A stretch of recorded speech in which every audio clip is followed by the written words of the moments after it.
What's up, everybody, and welcome back to Mind Time, the mini-series on mental health presented by It's All Her. My name is Amy Louise Ruffle, and I'll be your host as we talk to some of our favourite people to celebrate Mental Health Month. Now, before I introduce today's guest, I, of course, must remind you that I'm not a doctor, and neither is my guest.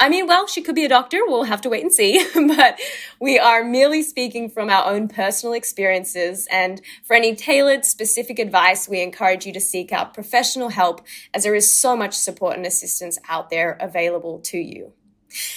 Okay, now that the business is done, I am so thrilled to introduce today's guest. She is a proud Warumungu Yawuru woman, born and raised on Larrakia country, Darwin. She has been living in Melbourne, Naarm for the past 10 years, working in the fitness and wellness industry, and is extremely passionate about health and well-being. Most recently, you will have seen her face on your screens as the new co-host of NITV's Yokayi Footy. So please, without further ado, welcome to your ears, Megan Waters. Thank you, Amy. Thank you so much for having me. And it's an honour to be chatting to you on the topics that we're going to be covering today. And I am definitely not a doctor. So okay, well, yeah. I didn't want to say in case. Before we get started, though, I would like to just do a quick acknowledgement of country. So I'd like to acknowledge the Larrakia people, who are the traditional custodians of the land that I'm streaming to you from in quarantine in Darwin today. I want to acknowledge their continuing living culture and their connection to the land, waters, and the community. I will always vow to do my very best to continue to look after and respect country, and I pay my respects to elders past, present, and emerging. Thank you so much for that welcome. That was really beautiful. No worries at all. Always got to do the welcome and the acknowledgements. Absolutely. Now, we start off the podcast with just asking every guest the same question, which is, how are you? But not in the way that you say that when you're, passing someone in the street and you're just exchanging that pleasantry, but how are you today, really? It's so funny, isn't it? Because we just get so used to saying, yeah, I'm pretty good, thank you. Yeah. And that's just the standard answer that rolls off the tongue. Look, today I am actually pretty good. As I mentioned, I'm in quarantine in Darwin, which is something that I feel really fortunate actually to even be here. Darwin is where my family are from, and I haven't been able to see my family pretty much almost this whole year. So on the other side of quarantine is family time, and I'm only 4 days away from that now. So I'm kind of at the really excited stage of my quarantine experience. So yeah, today I actually am in a really good place. But then, of course, if you had have asked me that question a month ago, 6 months ago, this whole time we've been in lockdown, the answer would probably be very different. But yeah, today I'm good. Thank you for asking. That is good. I mean, it is a constantly fluctuating state, and I find that even certain parts of the day will elicit a different response. So it really is just like being present with how you are feeling in the moment and being okay that it can change depending on, what you're going through. Absolutely. And that's it. It's knowing that it's okay to also not be okay. We always hear that phrase get thrown around, and it's okay to not be okay, because life, even just outside of COVID, is a roller coaster at the best of times. Yeah. So, you just got to ride the journey and ride the roller coaster, and hopefully you've got enough tools in your toolkit to be able to help you manage, those ups and downs.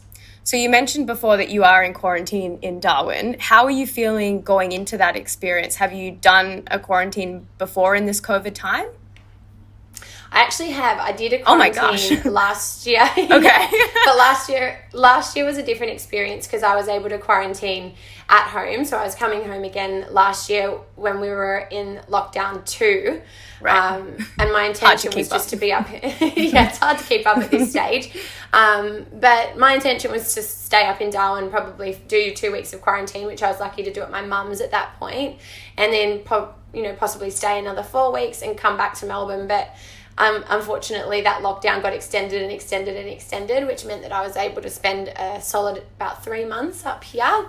Oh, wow. Which was really nice. I was able to kind of get away from a really shocking chunk of time that we all experienced, or that most people experienced in Melbourne last year. So I have quarantined twice, but not like this. And this experience in quarantine for me has been, it's like you said, some days are up, some days are down, some hours are up, some hours are down. And I think for me, something that has been, that I've noticed in this experience is that I really rely so much on external sources to create joy for me. Like, I'm a pretty social person and I love being around my friends. I'm a massive extrovert. So I derive so much joy from being around people and connection. And so this has been a really interesting time because that's sort of been stripped away, you know, other than the time that I sit outside on my balcony and have a conversation here and there with my new neighbours and friends that I've made here. Yeah. It is pretty, it is a pretty isolated time. It's something that I'm kind of grateful that I have got this opportunity to have, though, because I think I've established enough of a self-awareness and just knowing that when being alone now, I'm kind of okay with my own company. Right. And that's something that COVID has enabled me to be comfortable with, because I think it can be pretty challenging when you've got no distractions, nothing to keep your mind occupied. It can be pretty scary and daunting sitting in your own thoughts. But I think I've done enough work over time to now know that I'm going to be okay on my own for a few weeks. So yeah, it's been a journey of ups and downs. You can probably see all my post-it notes on the wall behind me. I can. I'm obsessed with that.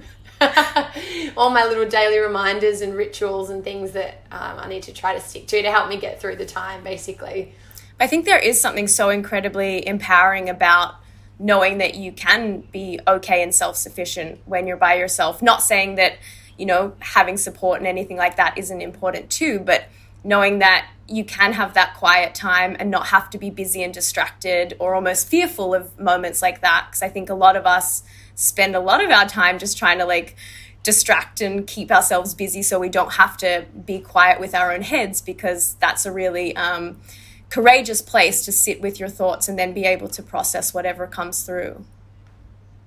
Totally. And I think that something that, as I've gone on my journey of learning about myself and unpacking and dealing and healing with things, I've learned the value in reflection and space, and by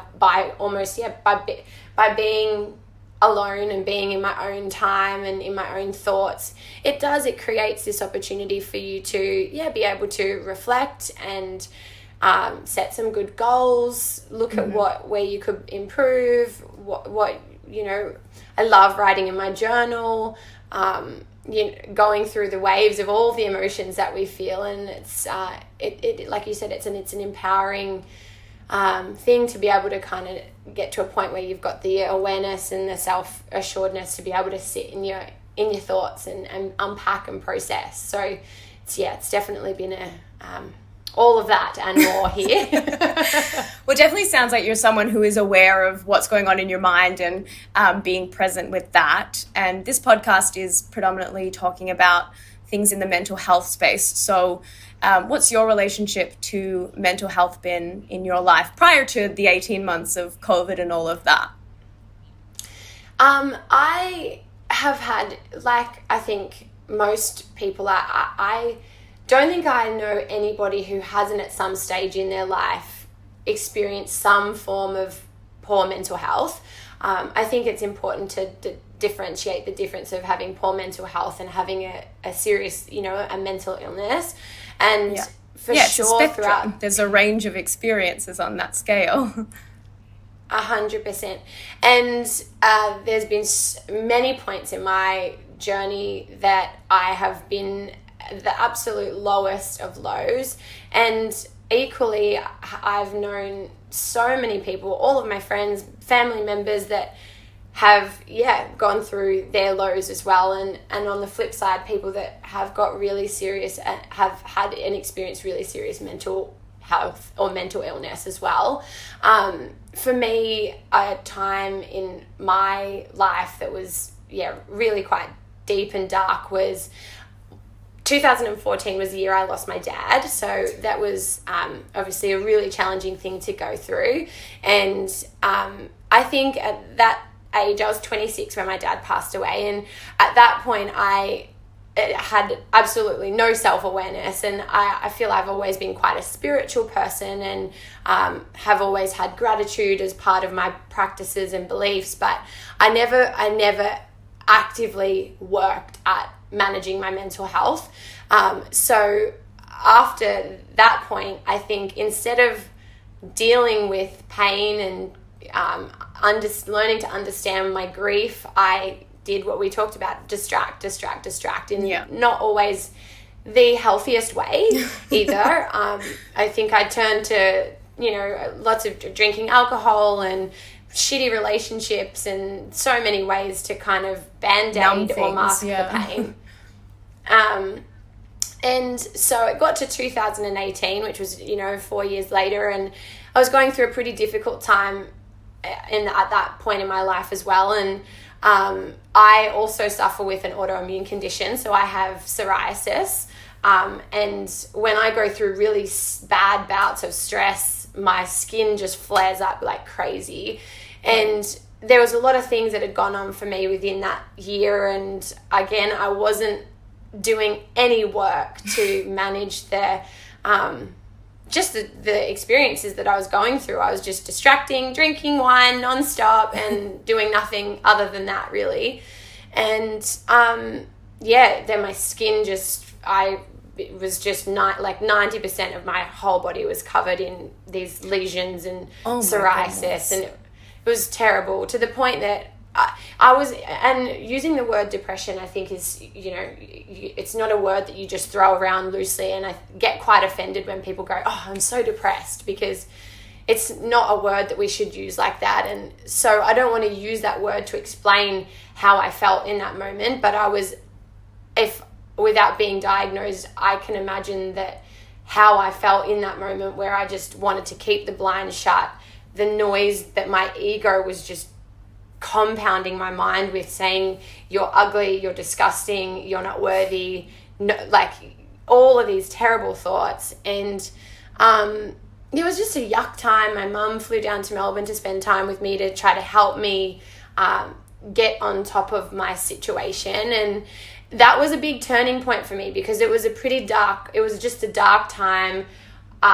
I went away over the Christmas period and spent some time with some girlfriends, which was the first time that I really worked on actually doing some reflecting and unpacking, and really utilizing my journal to understand and unpack the emotional stuff that was going on. And that was certainly a turning point for me in kind of really trying to figure out methods to be able to manage my mindset, because ultimately that was kind of what it all came down to. Like I said, I wasn't putting any tools in place to be able to try to help me get out of that deep dark hole.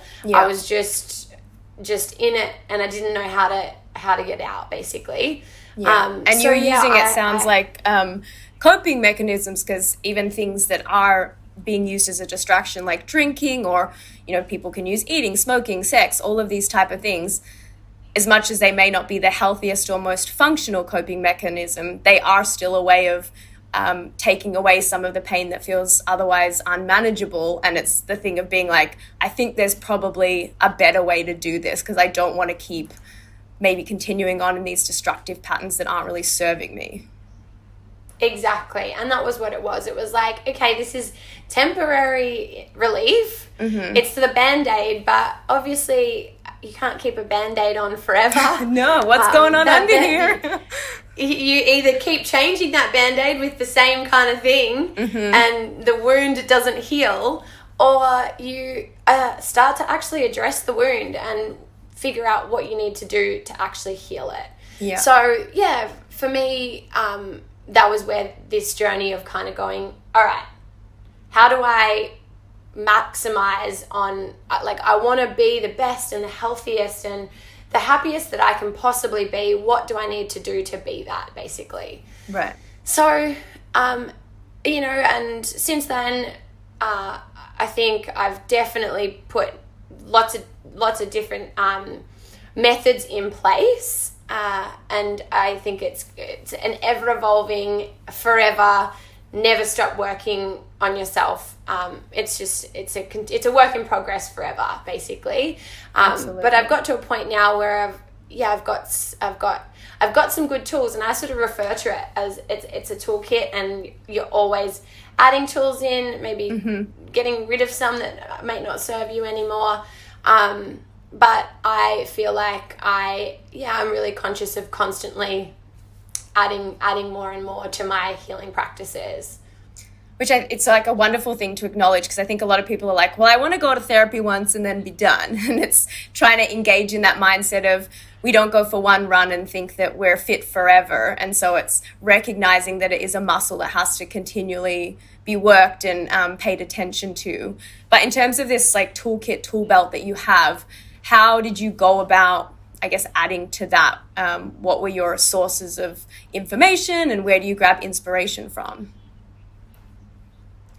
Well, I think for me, I always had a base of like 3 things, and it hasn't sort of been until probably like the last 18 months with COVID where I really identified that. Like, they were just things that I did, but I didn't realize that they're like my non-negotiables. I have the 3 pillars. One is movement, one is mindfulness, and one is gratitude. And I've always had a gratitude practice, and I think that's something that my mum had just instilled in me from a young age. I remember always walking into my mum's room like in the mornings before she'd get ready for work, and she would have like her gratitude thing, and she'd read it, almost like manifesting and like gratitude, and reading out her window like all the things she's grateful for. And so that's beautiful. She's a cutie. But so having a gratitude practice was always something. Yeah. And then over time, and exercise, like movement, I've worked in the fitness industry, and that's like you mentioned in the intro, fitness and exercise is just it's a passion of mine, but it's also just, I think I grew up playing sport, so I've always been an active human, and I know the benefits of being active, because it's just, I've always felt good after training. So yeah. That constant, that movement, and then the gratitude, and then more recently it's the mindfulness component that I've recently added in. So yeah, it's just sort of my own teachings, trial and error, doing things that I know make me feel good, and kind of bookmarking them and going, oh, okay, I know that doing that guided meditation on the Insight Timer app, that made me feel really bloody good. I'm going to do that again. Mm-hmm. And then sort of that's the way that I have built that tool belt or toolkit out, I guess. So just trial and error. Kind of like little puzzle pieces, like figuring out which ones are working for you at a point in time. And I even saw, I follow you online, and you were posting about a new practice you're engaging in where you like had your legs in the air and were doing lymphatic draining. So it's like, oh, I can see that now, that practice out in the wild where you're applying that to your life constantly.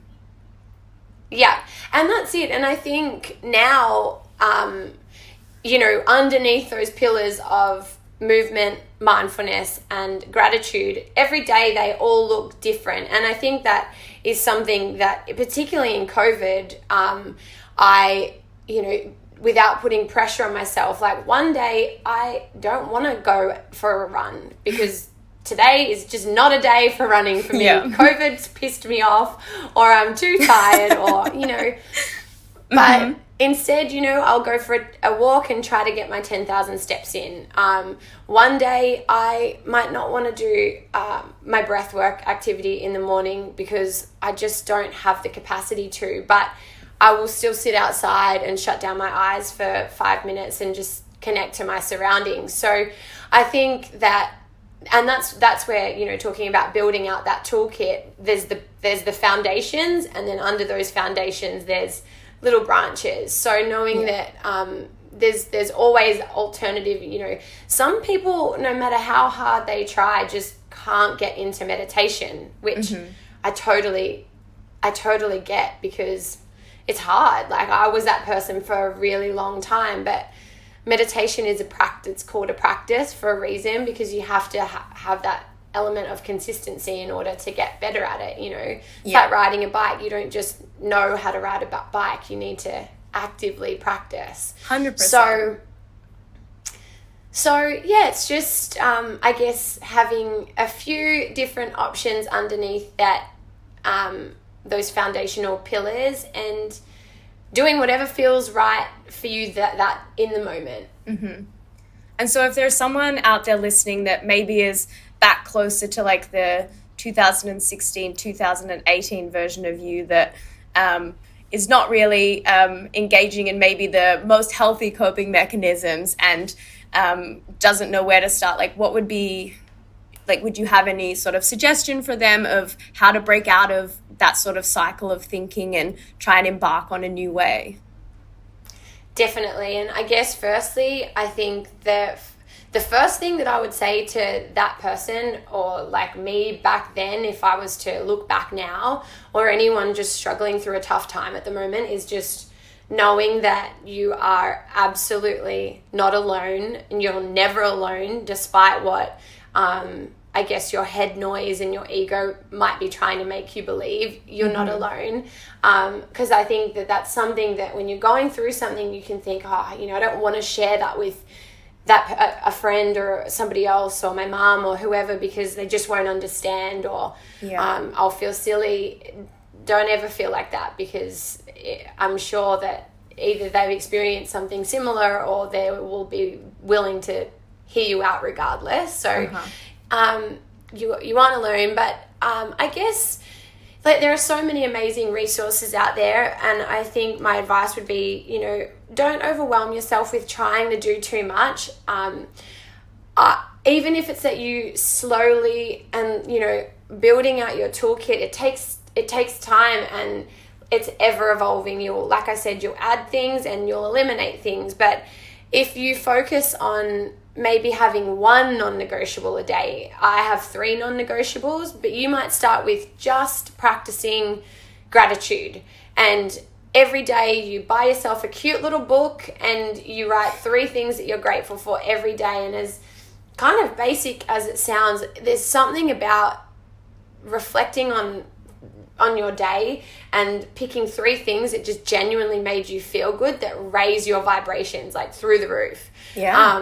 So you might just start with that, or you might give yourself a goal. You might not like going to the gym, you might not like running, but you might want to do 5,000 steps a day. Pick a good podcast to listen to and just go outside. I think getting outside is so beneficial for your mind. Huge. Just fresh air does something for the soul. So I swear it changes, physically maybe it doesn't, but for me it feels like it always changes my brain chemistry. Like, it just snaps you out of wherever you are. Yeah, absolutely. And then if you are outside and, you know, you're walking and you're then becoming aware of your surroundings and looking around, like, I love when I go for a bit of a walk around my neighborhood. I live in Elwood, so it's always nice to go down by the ocean, and then you just feel the sensation of, like, the wind coming off the breeze coming off the ocean, or like the dogs running around barking, or the group of friends that are sitting out having a picnic and laughing. Like, you start to pick up on the surroundings and become present. Just changes the whole frequency that you're operating under if you're not in a great headspace. And can remind you too, like, that there is a big wide world out there. I think sometimes I personally can feel like, you know, all of the world, like, the problems are all on me, and then you go out and you realize that there's so much more of this world continuing on regardless, and can help you put what you're going through in perspective of the whole planet. Absolutely, 100%. So yeah, I would say, you know, start slowly. And it's like that saying where I think they say it takes 21 days to implement like a new habit. So give yourself 21 days of doing it consistently to the point that gratitude journaling is just like, cool. Like for me now, every night before I go to bed, I do my gratitude journal, and that's like my nightly routine in the morning. And something that I've introduced, well, a few things, and like you said, the leg up thing that I've been doing has been great. But another thing that I've been doing in quarantine is been taking my little Yawuru boom speaker into the shower in the mornings and just like playing music and like dancing and singing in the shower. Oh, I love that. Yeah, and I'm like, that is just such a vibey way to start the day. I'm like, got tunes on, I'm singing, I'm feeling good. And that is now a new thing that I'm adding to my toolkit because I'm like, this shit feels good. Yeah. You're setting yourself up from the start to be in like a really good vibe. Yeah. And that's it, you know. And then I think when you enjoy doing something as well and it's not a chore, because what works for me might not work for you.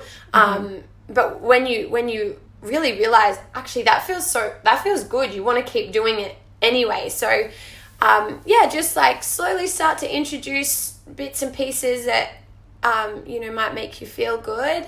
And then you'll start to build out a pretty epic toolkit. And so when you do have moments of feeling like, you're slipping down that slide of poor mental health, you've got all of these methods and tools that are at your disposal that work for you. Yeah, well practiced at that point. They just are more autonomous rather than you have to start searching when things are tough. Yeah, absolutely. I love that. Well, final question, which I told you in the email was a secret question, and I think I've maybe set it up to sound way cooler than it is, but what's your favorite dessert of all time? And feel free to hold back no detail. I want to know like every single element of this dessert. Of all time? Mm-hmm. I am I love a really good pavlova. I love like the sweet, like oh my goodness, like I'm just thinking about Christmas now. And just like the cream mixed with like the beautiful yummy strawberries and then the meringue. Oh, I'm a big pav gal.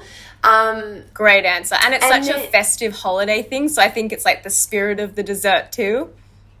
Oh, it is. And it's not something that, like, I actually probably wouldn't, if I was to go to, like, a Brunetti's, for example, like the dessert shop, I probably wouldn't pick out a pavlova there because I associate pavlova with this Christmas time and that feeling as well. So I think that, like you said, it's such a festive dessert that brings so much joy, and that would probably be the number one because of the feeling that's associated with it. But if we're going to talk about just chocolate for a minute, Cadbury marble, the caramel marble block is absolute heaven. There's nothing better. It's so good. I mean, the whole Cadbury range I could talk about for truly hours, but the marble was so great, the caramel was great, and to put them together and it actually worked, like the hopes were so high, I never thought it would be able to live up to it, and it is just perfection. They've changed the game with that one, that's for sure. They did. They have made all of our quarantine, like, eating situations very difficult. Absolutely, I know. The first week that I was in here, I ordered a block and I pretty much ate the whole thing in 2 days, and I was like, okay, I can't order any more. Yeah, it just can't be in the house. It just can't. Yeah, just don't. Yeah, exactly. It's a treat. Well, I think a lot of people are going to relate to that part of the podcast at minimum. Absolutely.